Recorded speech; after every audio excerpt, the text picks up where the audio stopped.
હર હર મહાદેવ મિત્રો, સ્વાગત છે તમારું અમારા એક નવા વિડીયોમાં। મિત્રો, આજના વિડીયોમાં આપણે જાણવાના છીએ કે સવારમાં તમારે કઈ એવી વસ્તુઓનું દાન ન કરવું।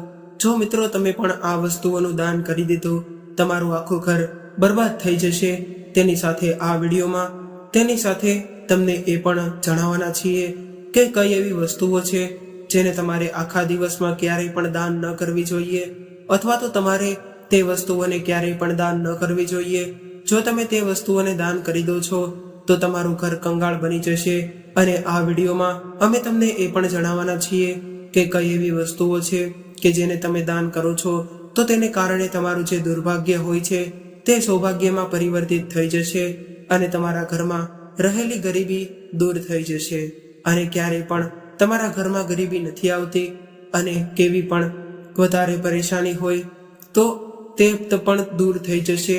આ ઉપાય ખૂબ જ સરળ છે, જે ઉપાયો તમે આસાનીથી કરી શકો છો।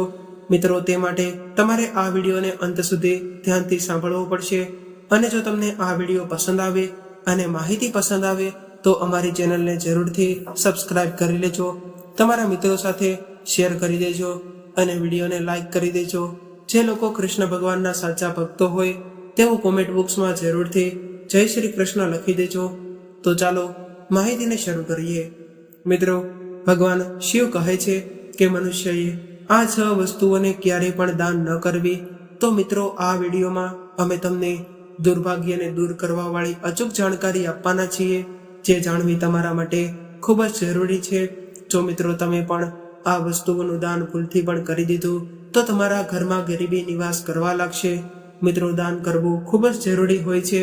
જો તમે દાન કરો છો તો તમને ઘણા ખરા આશીર્વાદ પ્રાપ્ત થાય છે અને આની સાથે જ તે ભૂખ્યા પ્રાણીને દાન કરવું એટલું જરૂરી છે કે તમે તમારા જીવનમાં કોઈ પણ કાર્ય કરતા હોય તેનાથી પણ વધારે જરૂરી છે।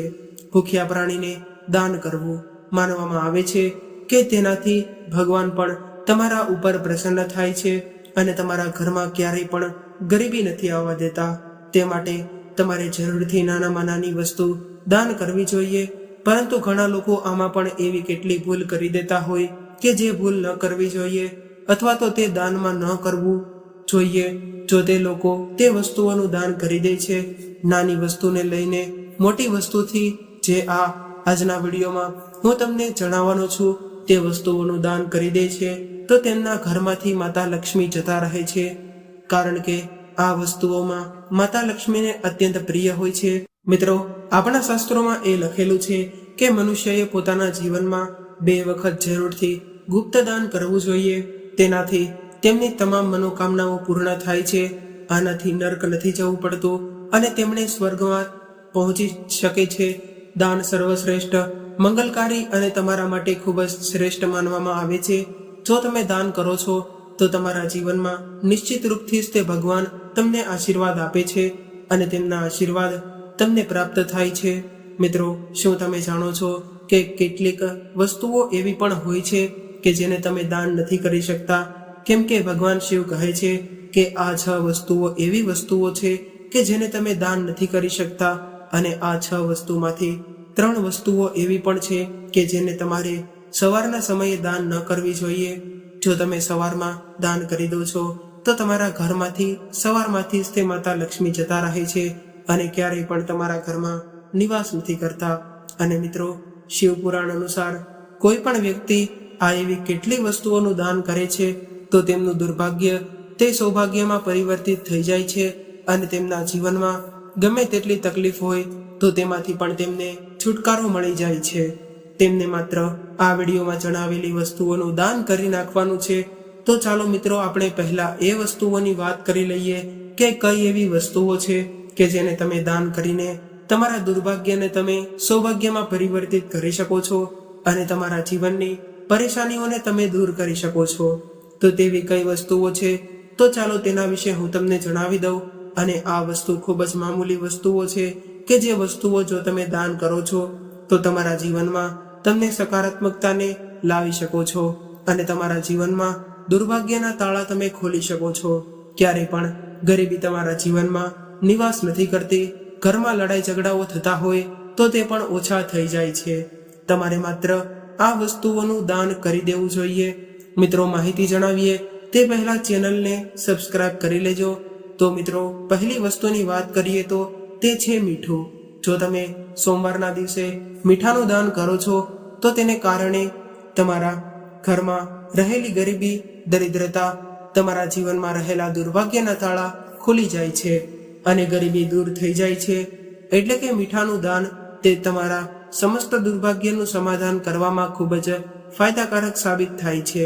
મીઠાનું દાન કરતા સમયે તમારે આ વાતનું પણ ખાસ ધ્યાન રાખવું પડશે કે તમે જે મીઠાનું દાન કરો છો તે સાદું મીઠું હોવું જોઈએ, કારણ કે સાદું મીઠું દાન કરવું તે સારું માનવામાં આવે છે. અને મિત્રો, તમે ભોજન બનાવવામાં જે મીઠાનો ઉપયોગ કરો છો, પેકેટમાં મીઠું મળે છે તે જ મીઠાનું તમારે દાન કરવાનું છે, કારણ કે આ દાન કરવું તે શુભ માનવામાં આવે છે. મિત્રો, બીજી વસ્તુ છે ગળનું દાન કરવું. જો તમે તમારા જીવનમાં ગળનું દાન કરો છો તો તે તમારા પારિવારિક સંબંધોને મધુર બનાવે છે. જો તમારા સફળતાના રસ્તાઓમાં મજબૂત ન હોય તો તમે ગળનું દાન કરી શકો છો. તમારે ગળનું દાન જરૂરથી કરવું જોઈએ, તેનાથી તમારા જીવનમાં મધુરતા આવે છે. મિત્રો, જો તમારા સંબંધોમાં તકરારો આવતી હોય અને તમારા લગ્ન સંબંધમાં તકરારો આવતી હોય, હંમેશા લડાઈ ઝઘડાઓ થતા હોય, તો તેમણે જરૂરથી સોમવારના દિવસે ગળનું દાન કરવું જોઈએ. જે લોકો ગળનું દાન કરે છે તેમના ઘરમાં ભગવાન મહાદેવ તેમના આશીર્વાદ વરસાવે છે, કારણ કે સોમવાર તે ભગવાન મહાદેવને સમર્પિત વાર માનવામાં આવ્યો છે અને ભગવાન મહાદેવ તેમના ભક્તોને ક્યારેય પણ દુઃખી નથી જોવા દેતા. તે માટે તમારે જરૂરથી સોમવારના દિવસે ગળનું દાન કરવું જોઈએ. તમે ગળના દાનમાં કોઈ પણ ગળનું દાન કરી શકો છો, એટલે કે કોઈ પણ પ્રકારનો ગળ હોય તેનું તમે દાન કરી શકો છો, કેમ કે ગળનું દાન કરવું તે ખૂબ જ શુભ માનવામાં આવે છે. તે આપણા શાસ્ત્રોમાં પણ લખેલું છે. તે માટે તમારે સોમવારના દિવસે જરૂરથી ગળનું દાન કરવું જોઈએ. તેનાથી માતા લક્ષ્મી પણ પ્રસન્ન થશે અને તમારા ઘરમાં નિવાસ કરશે. સાથે સાથે તમારા સંબંધોમાં મધુરતા આવે છે. અને મિત્રો, તમારે કોઈ પણ સંબંધમાં મધુરતા લાવવી હોય તો તમારે સોમવારના દિવસે ભગવાન શિવને તમે ગળ અર્પણ કરી શકો છો. તો તેનાથી ભગવાન શિવ તમારી તમામ મનોકામનાઓ પૂર્ણ કરે છે. મિત્રો, તમારે માત્ર ભગવાન શિવને ગળ અર્પણ કરવો જોઈએ, જેને કારણે ભગવાન શિવ તમારી તમામ ઈચ્છાઓ પૂર્ણ કરે છે. અને મિત્રો, જો તમે રોટલીમાં ગળ ઉમેરીને જો તમે ગાયને અર્પણ કરો છો, એટલે કે તમે ગાયને ખવડાવો છો, તો તે પણ ખૂબ જ શુભ માનવામાં આવે છે, કારણ કે ગળમાં મધુરતા હોય છે. તેવી જ રીતે ગાય માતા પણ તમને તેમના આશીર્વાદ આપે છે. તે માટે તમારે જરૂરથી ગાય માતાને ગળ ચોપડેલી રોટલી ખવડાવવી જોઈએ. તેનાથી તમને અનેક ગણું ધન પ્રાપ્ત થાય છે અને તમારી તમામ મનોકામનાઓ માતા લક્ષ્મીજીની કૃપા તમને તેની સાથે પ્રાપ્ત થાય છે. મિત્રો, ત્રીજી વસ્તુની વાત કરીએ તો તે વસ્તુ છે તલ. જો મિત્રો તલનું દાન કરો છો તો તેને ખૂબ જ શુભ માનવામાં આવે છે. શિવ પુરાણમાં તેનું વર્ણન કરેલું છે કે જો તમારો આત્મવિશ્વાસ ઓછો હોય, એટલે કે જો તમારો આત્મવિશ્વાસ કમજોર હોય, તો તલનું દાન તમારે કરવું જોઈએ. તેનાથી તમારો આત્મવિશ્વાસ વધે છે અને તમે કોઈ પણ ક્ષેત્રમાં સફળતા પ્રાપ્ત કરી શકો છો. જો તમે આસાનીથી સફળતા પ્રાપ્ત કરવા માંગતા હોય અને દેવી દેવતાઓના આશીર્વાદ મેળવવા માંગતા હોય, તો તમારે જરૂરથી તલનું દાન કરવું જોઈએ. મિત્રો, તમે તલના દાનમાં કાળા અથવા તો સફેદ તલનું દાન કરી શકો છો. તેમાંથી કાળા તલનું દાન કરવું સારું માનવામાં આવે છે. તમે બંનેમાંથી કોઈ પણ તલનું દાન કરી શકો છો. મિત્રો, આની સાથે જ તે વ્યક્તિ ખૂબ જ વધારે જ્ઞાની હોય છે તો પણ તેનો વિશ્વાસ તેને સાથ નથી આપતો.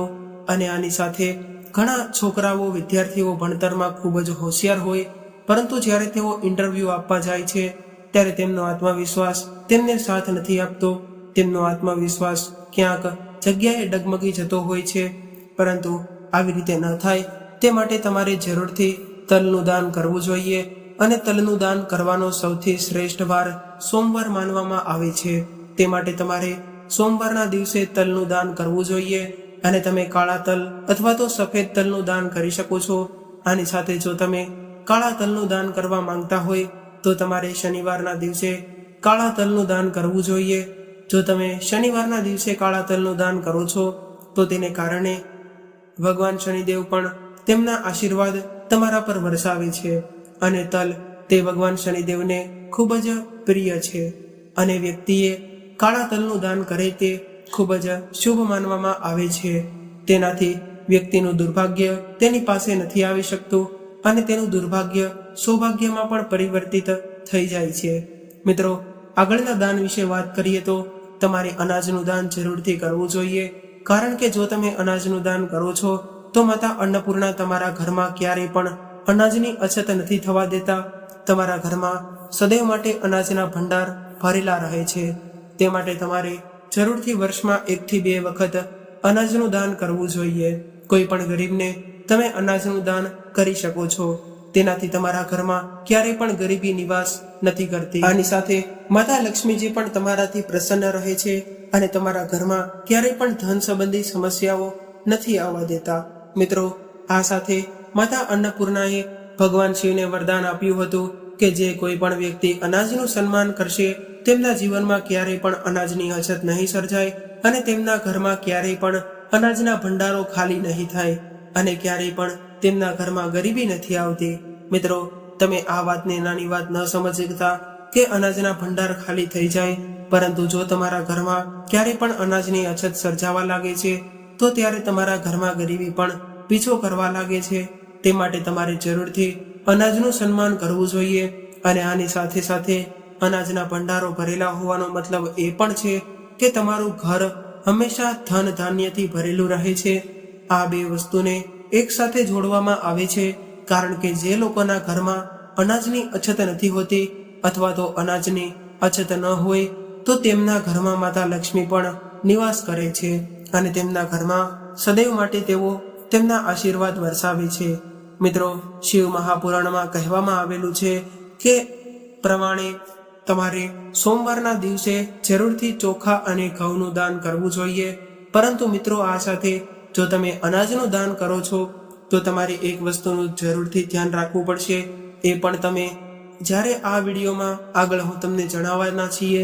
મિત્રો, ક્યારે પણ તમારા જીવનમાં અનાજની અછત નહીં સર્જાય. આની સાથે તમે આ વસ્તુઓનું દાન કરો છો અને ગાયને જો તમે સોમવારના દિવસે ગળ ભેળવીને રોટલી ખવડાવો છો તો તમને 1000 ગણું પુણ્ય પ્રાપ્ત થાય છે. અને તમે ભૂખ્યાને ભોજન ખવડાવો છો અને ગાય માતાને ગળમાં ભેળવેલી રોટલી ખવડાવો છો તો એ બંને એક સમાન જ ગણવામાં આવે છે. તેનાથી તમને 1000 ગણું પુણ્ય પ્રાપ્ત થશે અને તેનાથી 33 કોટી દેવી દેવતાઓ પણ સંતુષ્ટિ મેળવે છે. અને આને સર્વશ્રેષ્ઠ માનવામાં આવે છે. જે લોકો ગરીબને કપડાં દાન કરે છે, એટલે કે વસ્ત્રનું દાન કરે છે, તે વધારે મંગળકારી માનવામાં આવ્યું છે. આનાથી વ્યક્તિના તમામ જે દરવાજાઓ હોય છે તે ખુલી જાય છે અને ગરીબી તેમના ઘરમાં ક્યારેય પણ નિવાસ નથી કરતી. અને એવું પણ માનવામાં આવે છે કે જે લોકો વસ્ત્રદાન કરતા હોય તેમને સ્વર્ગમાં નિવાસ સ્થાન મળે છે અને તેમના ઘરમાં ક્યારેય પણ ગરીબી નથી આવતી. અને વસ્ત્રદાન તે સૌથી મોટું દાન પણ માનવામાં આવે છે. કપડાં દાન કરવાથી શનિદેવ પણ પ્રસન્ન થાય છે અને રાહુ કેતુનો પ્રભાવ પણ તેમના જીવનમાં ક્યારેય પણ નથી થતો. જો કોઈ પણ વ્યક્તિના જીવનમાં રાહુ કેતુ દોષ હોય, શનિ દોષ હોય તો તેમણે જરૂરથી વસ્ત્રદાન કરવા જોઈએ. મહિનામાં 1 થી 2 વાર તેમણે જરૂરથી વસ્ત્રદાન કરવું જોઈએ. તેનાથી રાહુ કેતુ દોષ હોય તે નષ્ટ પામે છે અને તેમના જીવનમાં સુખ સમૃદ્ધિ આવે છે. અને આની સાથે જો બની શકે તો જ્યારે શિયાળો હોય તે સમયમાં તમારે જરૂરથી વસ્ત્રદાન કરવું જોઈએ. તેનાથી તમને અનેક ગણું ફળ પ્રાપ્ત થશે. આની સાથે આપણા ધર્મશાસ્ત્રમાં એ પણ દર્શાવવામાં આવ્યું છે કે જે લોકો વસ્ત્રદાન કરે છે તેમની ઉંમર લાંબી થાય છે અને તેમની તમામ ઈચ્છાઓ ભગવાન સ્વયં પૂરી કરે છે. જો તેઓ બીજા કોઈ વ્યક્તિને, અસહ્ય વ્યક્તિને જો તેઓ વસ્ત્રદાન કરે છે તો તેમના જીવનમાં ભગવાન ક્યારેય પણ ધનની અછત નથી થવા દેતા. તે માટે તમારે વસ્ત્રદાન જરૂરથી કરવું જોઈએ અને બધી જ દુર્ઘટનાઓમાંથી તમે અને તમારા પરિવાર સુરક્ષિત રહે છે. જો અચાનક આવાવાળી દુર્ઘટના તમારા ભાગ્યમાં લખી હોય તો તે પણ નષ્ટ પામે છે. તમારે માત્ર વસ્ત્રદાન કરવું જોઈએ. માતા લક્ષ્મી સદૈવ તમારા માટે તમારી રક્ષા કરે છે અને તમને ધન ધાન્યથી માલામાલ કરી દે છે. તો ચાલો મિત્રો, હવે હું તમને જણાવી દઉં કે તમારે કઈ વસ્તુઓનું દાન ન કરવું જોઈએ. કઈ એવી વસ્તુઓ છે કે જેને તમારે ભૂલથી પણ દાન ન કરવી, દાનમાં ન કાઢવી જોઈએ. તો ચાલો મિત્રો, આગળ આપણે જાણવાના છીએ કે સવારના સમયે કઈ એવી 3 વસ્તુઓ છે કે જેને તમારે ભૂલથી પણ દાન ન કરવી જોઈએ. તો મિત્રો તેમાંથી પહેલી વસ્તુની વાત કરીએ તો ફાટેલા તૂટેલા જે કપડાં નીકળી ગયેલા હોય તેવા કપડાને તમારે ક્યારેય પણ દાન ન કરવા જોઈએ. આની સાથે જે ઘરમાં જો તૂટેલા ફૂટેલા ચપ્પલ પડ્યા હોય, બૂટ પડ્યા હોય તો તમારે તેને પણ દાન ન કરવા જોઈએ. આમ કરવાથી તમારા જીવનમાં દુર્ભાગ્ય પણ આવી શકે છે. આની સાથે જો તમે જે ચપ્પલ અથવા તો બૂટ જેનો તમે ઉપયોગ ન કરતા હોય અથવા તો તમે પહેલા જે બૂટ ચપ્પલનો ઉપયોગ કર્યો હોય અને હવે અત્યારે તમે તેનો ઉપયોગ ન કરતા હોય તો તેવા બૂટ ચપ્પલ પણ તમારે દાન ન કરવા જોઈએ. તેનાથી તમારા ઘરમાં દુર્ભાગ્ય આવી શકે છે. અને એવું પણ માનવામાં આવે છે કે જે કોઈ પણ વ્યક્તિ આવી વસ્તુઓ પોતે પહેરેલી વસ્તુઓને દાન કરે છે તો પોતાનું ભાગ્ય જતું રહે છે. આની સાથે તે વપરાયેલી વસ્તુ જૂની સાવરણીને ક્યારેય પણ દાન ન કરવી જોઈએ. જો તમારે દાન કરવી હોય તો તમે નવી સાવરણી ખરીદીને દાન કરી શકો છો. આનાથી માતા લક્ષ્મી તમારો સાથ હંમેશા માટે છોડી દે છે અને ક્યારેય પણ તમારા ઘરમાં નિવાસ નથી કરતા. આની સાથે જે તમે ઘરમાં વાસણો ઉપયોગ કરો છો તેને તમારે ભૂલથી પણ દાન ન કરવા જોઈએ. અથવા તો તમે લોકો એમ પણ વિચારતા હોય કે હવે વાસણો તૂટી ગયા છે અથવા તો જૂના થઈ ગયા હોય તો તેવા વાસણોને ઘણા લોકો દાન કરી દે છે. પણ આવી રીતે વસ્તુઓને દાન ન કરવી જોઈએ. આનાથી તમારા ઘરમાં દુર્ભાગ્ય આવી શકે છે અને આનાથી માતા લક્ષ્મીની પણ સાથે માતા અન્નપૂર્ણા પણ નારાજ થઈને જતા રહે છે અને તમારા ઘરમાંથી જતા રહે છે. અને ઘરમાં વપરાયેલું તેલ પણ ક્યારેય દાન ન કરવું જોઈએ. આનાથી શનિદેવ નારાજ થઈ જાય છે અને તમારા ઉપર શનિની સાડાસાતી પણ આવી શકે છે. શનિ દોષ પણ તમારા ઉપર આવી શકે છે. તે માટે વપરાયેલું તેલ પણ દાનમાં ન કરવું જોઈએ. અને જે ધારદાર વસ્તુઓ હોય છે અથવા તો અણીવાળી વસ્તુઓ હોય છે તેને પણ તમારે દાન ન કરવી જોઈએ. તેમાં ચાકાછરી વગેરે આવી શકે છે. આનાથી રાહુ કેતુ અને શનિનો પ્રભાવ ખૂબ જ વધી જાય છે અને તે વ્યક્તિ ધીરે ધીરે કંગાળ થઈ જાય છે. મિત્રો, તમે જ્યારે પણ કોઈના લગ્નમાં કન્યાદાન કરો છો અથવા તો કોઈ છોકરીનું કન્યાદાન કરો છો ત્યારે તમારે એક વાતની જાણકારી લઈ લેવી જોઈએ કે જેને પણ તમે કન્યાદાન કરો છો તે વ્યક્તિ દુષ્ટ આચરણવાળો ન હોવો જોઈએ અથવા તો આચરણ કરનારો વ્યક્તિ ન હોવો જોઈએ. જો તમે આવા વ્યક્તિને કન્યાદાન કરો છો તો તમારું દુર્ભાગ્ય આવી શકે છે. કોઈ પણ ખરાબ વ્યક્તિને, કોઈ પણ ખોટા વ્યક્તિને જો તમે કન્યાદાન કરો છો તો તમારા નર્કના દરવાજા પણ ખુલી જાય છે અને તમે પાપના ભાગીદારી પણ બની શકો છો. તે માટે કન્યાદાન તમારે કોઈ એવા સારા વ્યક્તિને જ કરવું જોઈએ કે જે લોકો શરાબ, મદિરા, પાન મસાલા વગેરે ન ખાતા હોય. તેને તમારે ભૂલથી પણ કન્યાદાન ન કરવું જોઈએ. તો ચાલો તેવી કેટલી વસ્તુઓ વિશે વાત કરી લઈએ કે જે વસ્તુઓ તમારે સવારના સમયે દાન ન કરવી. તે કઈ એવી 3 વસ્તુઓ છે તે પહેલા જે લોકો અમારી ચેનલ પર પહેલી જ વાર આવ્યા હોય તેઓ ચેનલને સબસ્ક્રાઇબ કરી લેજો. મિત્રો, નંબર 1ની વાત કરીએ તો જો તમે સવારે ભોજન દાન કરવા માંગતા હોય તો તમારે હંમેશા સવારે તાજું ભોજન દાન કરવું જોઈએ. ઘણા લોકો વાસી રોટલી, વાસી ભોજન દાન કરી દે છે, પરંતુ વાસી ભોજન ક્યારેય પણ દાન ન કરવું જોઈએ. અથવા તો કેટલાય લોકો રાત્રે વધેલું ભોજન ગરીબોને આપે છે. જે બીજું ભોજન ખરાબ થઈ ગયું હોય તે કોઈને પણ ગ્રહણ કરવા સમાન નથી. જો તમે પણ સવારમાં જ તે આવું ભોજન દાન કરો છો તો તેને કારણે તમે તમારા દુર્ભાગ્યને જ તે આમંત્રિત કરી રહ્યા છો. અને તમારે સવારમાં વધેલી રોટલીને ગાયને પણ ખવડાવી ન જોઈએ. જો તમે સવારમાં ઉઠ્યા બાદ જો તમે ગાયને આવી રોટલી ખવડાવશો તો તેને કારણે તમારું દુર્ભાગ્ય આવી શકે છે. જો તમે સવારમાં ગાયને રોટલી ખવડાવવા માંગતા હોય તો તમારે તાજી બનાવીને રોટલી ખવડાવવી જોઈએ. નહીંતર તમારા ઘરમાં સવારે વાસી રોટલી ગાયને ન ખવડાવવી જોઈએ. અને આવામાં તમે પુણ્યની જગ્યાએ પાપના ભાગીદારી બની શકો છો. મિત્રો, મેં જે તમને પહેલા જ તે વિડીયોમાં જણાવ્યું છે કે તમારે સવારમાં અનાજનું દાન કરવું હોય. અનાજનું દાન કરવું શુભ માનવામાં આવે છે. તે તમારા ઘરમાં દરિદ્રતાને દૂર કરે છે. પરંતુ ઘણા લોકો દાન કરતા સમયે આ એવી કેટલી બાબતોનું ધ્યાન નથી રાખતા અથવા તો આ વસ્તુઓનું ધ્યાન નથી રાખતા. તો તમારે સવારમાં જ્યારે પણ તમે અનાજનું દાન કરવા માંગતા હોય તો તેના પહેલા તમારે એક મંત્રને 3 વખત જાપ કરી લેવાનો છે. આ મંત્રનો જાપ કરીને જ તમારે તે અનાજને દાન કરવાનું છે. તે મંત્ર આ પ્રમાણે છે: ઓમ વિષ્ણવે નમઃ, ઓમ વિષ્ણવે નમઃ, ઓમ વિષ્ણવે નમઃ. આવી રીતે તમારે 3 વખત આ મંત્રનો જાપ કરવાનો છે. આ મંત્રનો જાપ કર્યા બાદ તે વસ્તુને અનાજને તમારે દાન કરવાની છે. આવી રીતે શ્રદ્ધાપૂર્વક તમારે અનાજનું દાન કરવું જોઈએ. અને આ મંત્રનું ઉચ્ચારણ કર્યા વગર જે વ્યક્તિ અનાજનું દાન કરે છે તે પાપનો ભાગીદારી બને છે. ખાસ કરીને સવારના સમયે. અને આપણા શાસ્ત્રોમાં એ પણ કહેવામાં આવ્યું છે કે આવી રીતે દાન કરવું, તે મંત્ર બોલ્યા વગર જ તે દાન કરવું, તે અનર્થ થઈ શકે છે.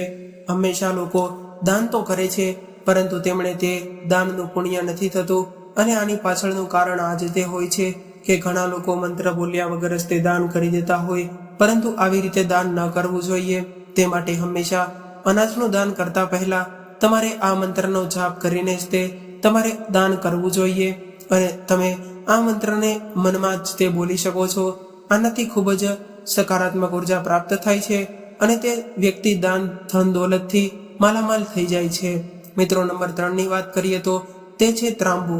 જે વ્યક્તિના જીવનમાં સૂર્ય હોય તેમણે ભૂલથી પણ સવારમાં સમયે ત્રાંબાનું દાન ન કરવું. તમે દિવસના કોઈ પણ સમયે દાન કરી શકો છો, પરંતુ તમારે ત્રાંબાનું દાન સવારે અથવા તો સવારમાં નથી કરવાનું. તો મિત્રો, આ સાથે આપણો આજનો વિડીયો અહીંયા પૂર્ણ કરીએ છીએ. જો તમને આ વિડીયો પસંદ આવ્યો હોય, માહિતી પસંદ આવી હોય, તો અમારી ચેનલને સબસ્ક્રાઇબ કરવાનું ભૂલશો નહીં. લાઈક કરી દેજો, તમારા મિત્રો સાથે શેર કરી દેજો. જે લોકો કૃષ્ણ ભગવાનને માનતા હોય તેઓ કોમેન્ટ બોક્સમાં જરૂરથી જય શ્રી કૃષ્ણ લખી દેજો. ફરી મળીશું આવા જ એક નવા વિડીયો સાથે અને એક નવી માહિતી સાથે. ત્યાં સુધી સૌને મારા જય શ્રી કૃષ્ણ. હર હર મહાદેવ. રાધે રાધે.